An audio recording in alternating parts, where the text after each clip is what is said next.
All right, hi there, Dr. Colbert. My name is Sydney Backham, and I will be presenting the control theory to you today.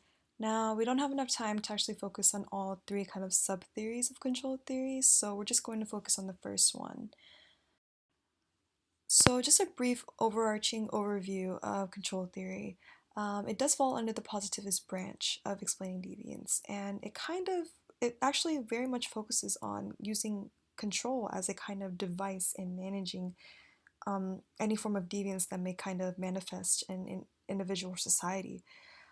Proponents tend to be of the Freudian view. They tend to hold that view that humans kind of have this inherent animalistic primal nature that is suppressed as we grow older. Now, in the event that control is not properly exercised over an individual, that is when they actually participate and are more susceptible to deviant behavior. There are three sub-theories of control theory, and like I said, we're going to be focusing on the first one, which is the social bond theory.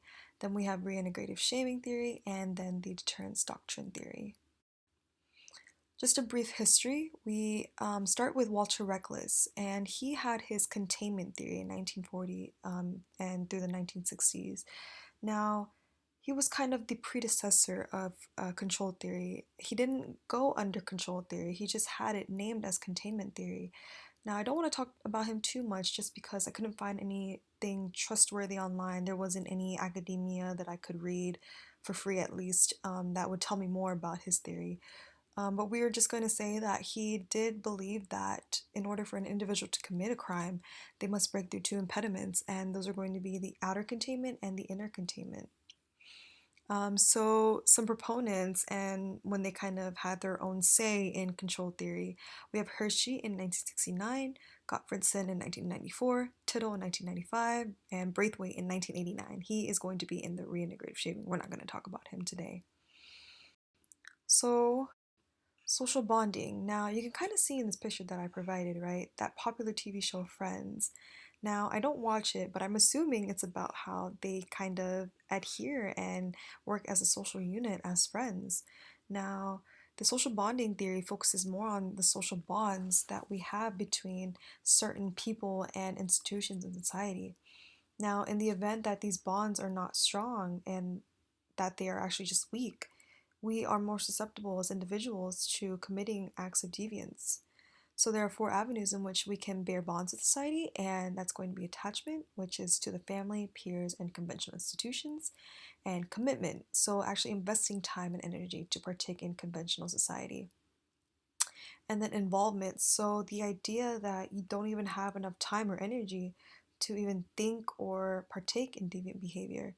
And then there's the belief, so just the inner sense that believing that conforming is the best way to live and exist in society.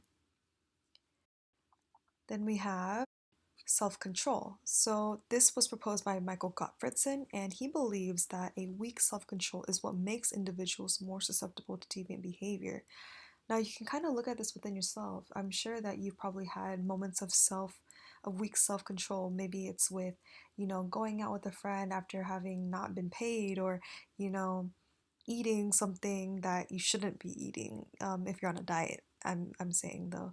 So when you have a weak sense of self-control, then you are more susceptible to being more impulsive, and in that impulsivity, you may be committing an act of deviance.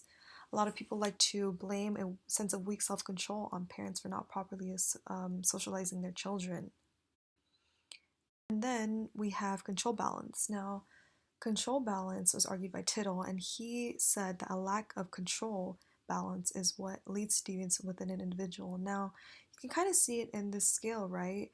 In the instance that you have balance, you're not going to be participating in any deviance.